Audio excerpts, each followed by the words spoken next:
Bismillahirrahmanirrahim. Assalamualaikum warahmatullahi wabarakatuh.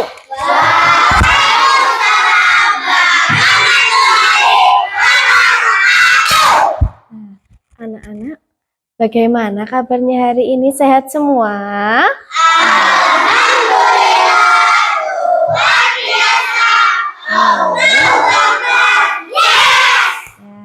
Anak-anak, sebelum kita mulai pelajaran hari ini, mari kita berdoa terlebih dahulu ya.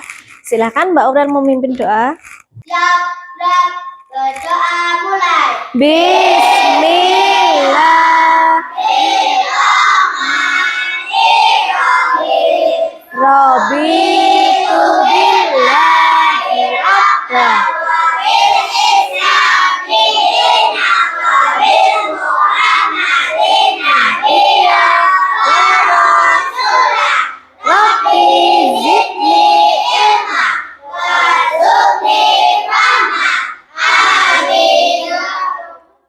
Berdoa selesai.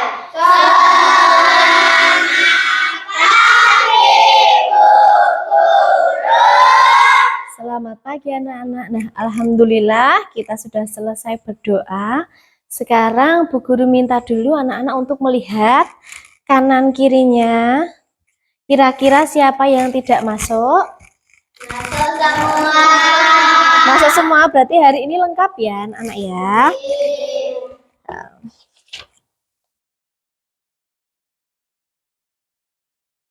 Nah, anak-anak, hari ini kita jadwalnya adalah P5 ya. Kita hari ini jadwalnya adalah P5, maka kita simak dulu materi yang akan Ibu Guru sampaikan ya.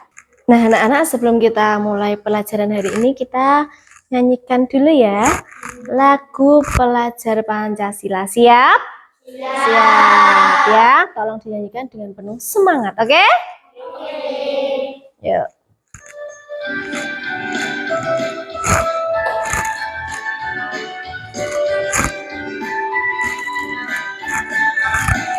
Belajar Pancasila, beriman dan bertakwa pada Tuhan yang Esa, dan berakhlak mulia, berkebinekaan global, gotong royong mandiri, kreatif dan bernalar kritis.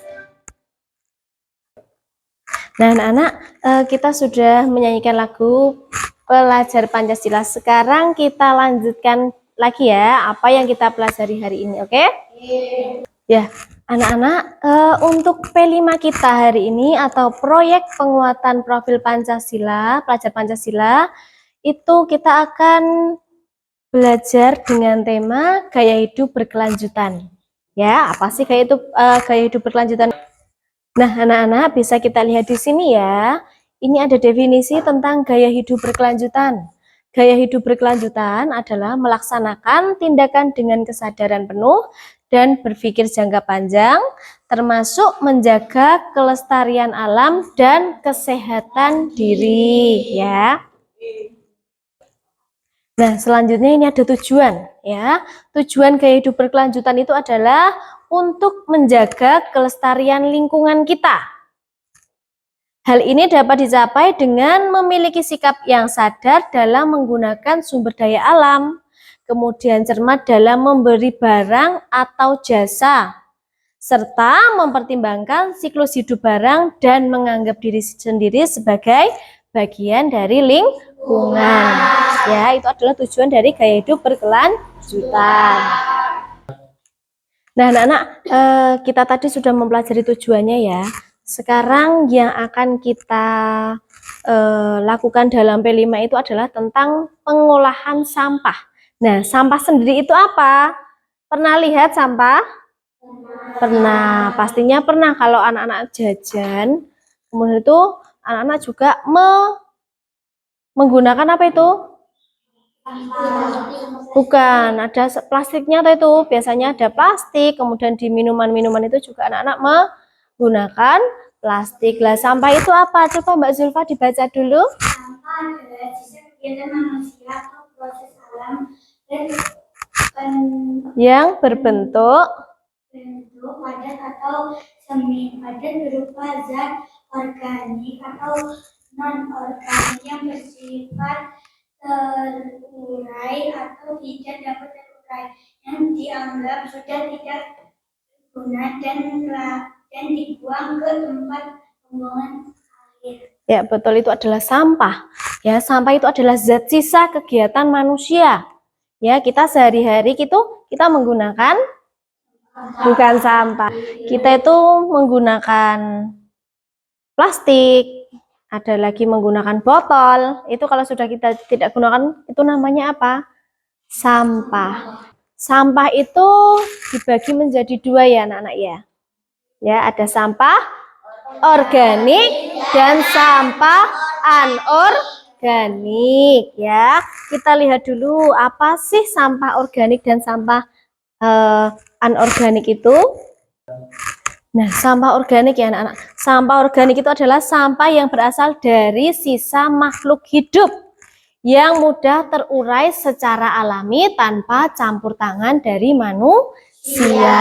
Kemudian ada sampah anorganik ya, sampah yang tidak mudah membusuk seperti plastik dan wadah pembungkus makanan yang lain ya. Jadi sampah anorganik itu tidak bisa busuk atau pembusukannya itu sangat lama. Karena apa? Susah terurai atau tidak mudah terurai. Berbeda dengan sampah organik. Organik itu mudah terurai tanpa campur tangan manusia. Nah, sekarang kita lihat dulu contoh sampah organik dan anorganik ya. Nah, anak-anak, ini adalah contoh dari sampah organik ya. Sampah organik itu ada dua jenis. Ada sampah organik basah dan sampah organik kering. Kalau sampah organik basah itu adalah contohnya kulit buah. Kalian tahu kulit buah pisang itu? Nah, itu basah ya. Kemudian ada lagi sisa sayuran. Sayuran itu juga mengandung air, jadinya dinamakan sampah organik basah. Kemudian ada juga biji buah. Itu juga sampah organik basah. Kemudian kalau sampah organik kering itu adalah bahan organik yang kandungan airnya sedikit. Kira-kira apa sing itu? Sampah organik tapi kandungan airnya sedikit. Daun. Ya, daun. Terus ada kayu. Ada lagi ranting pohon, ada juga kulit telur, ada juga ya batok kelapa dan serbuk gergaji. Itu adalah contoh dari sampah organik. Jadi ada sampah organik basah dan sampah organik kering. Nah, selanjutnya kita akan mempelajari tentang contoh sampah anorganik. Nah, anak-anak, ini selanjutnya adalah contoh sampah anorganik ya. Contohnya apa saja? Ada plastik, ada botol, kemudian ada lagi kaleng minuman, kresek, ada ban bekas, besi, kabel, barang elektronik, bola lampu, dan plastik. Itu merupakan sampah anorganik. Nah, sampah anorganik itu sangat susah terurai, bahkan memerlukan waktu puluhan tahun baru bisa terurai dengan tanah. Nah, anak-anak, kita tadi sudah mempelajari tentang sampah organik dan sampah anorganik. Sekarang kita mempelajari dampak dari sampah ya. Coba anak-anak baca dulu bersama-sama ya, dampak dari sampah. Yuk, 1. Menyebabkan. 2. Menyebabkan penyakit. 3. Menyebabkan terjadinya banjir. 4. Menyebabkan bau tidak sedap atau bau busuk. 5. Menyebabkan terganggunya estetika udara. Ya, itu adalah dampak dari sampah ya anak-anak. Nah, supaya kita itu tidak membuang sampah dan tidak menyebabkan kerusakan ekologis, menyebarkan penyakit, atau menyebabkan terjadinya banjir. Ini yang paling fatal ya.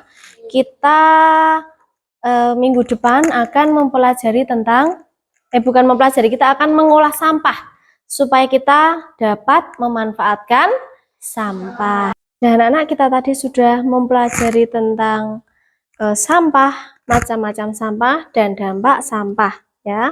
Untuk mengurangi sampah, kita bisa memanfaatkan sampah untuk berbagai jenis barang ya. Salah satunya bisa kita memanfaatkan sampah menjadi barang yang bermanfaat. Bisa menjadi vas bunga untuk hiasan. Kemudian lagi bisa kita gunakan untuk menjadikan apa itu namanya? Botol itu, botol aqua tahu, kita bisa jadikan untuk pot bunga. Bisa juga dijadikan untuk tempat pensil. Nah, anak-anak, kita cukupkan hari ini ya. Hari ini kita cukup sekian, nanti kita lanjutkan minggu depan, kita akan membuat vas bunga dari sampah.